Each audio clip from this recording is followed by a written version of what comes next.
औज़ुबिल्लाहिमिनश्शैतानिर्रजीम बिस्मिल्लाहिर्रहमानिर्रहीम। शुरू करती हूँ मैं अल्लाह के नाम से जो नहायत मेहरबान और रहम करने वाला है।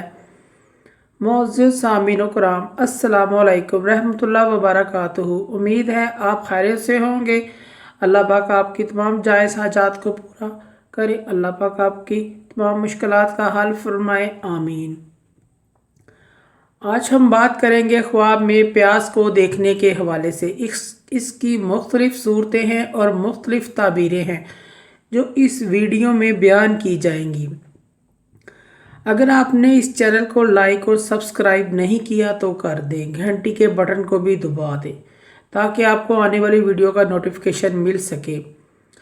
हमारे आज का मौजू है प्यास को देखने के हवाले से।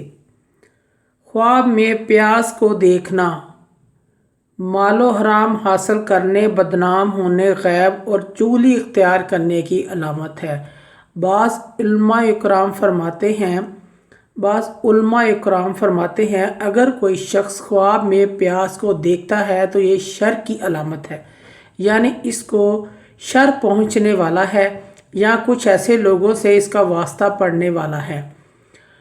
ख्वाब में प्यास खाना हराम माल खाने से तौबा करने, गुनाहों पर नदामत करने की अलामत है और कभी कभी प्यास को खाना भी शर की अलामत होती है। ख्वाब में सबस प्यास को खाना मेहनत करने और मेहनत का नफ़ा और फल खाने की अलामत होती है।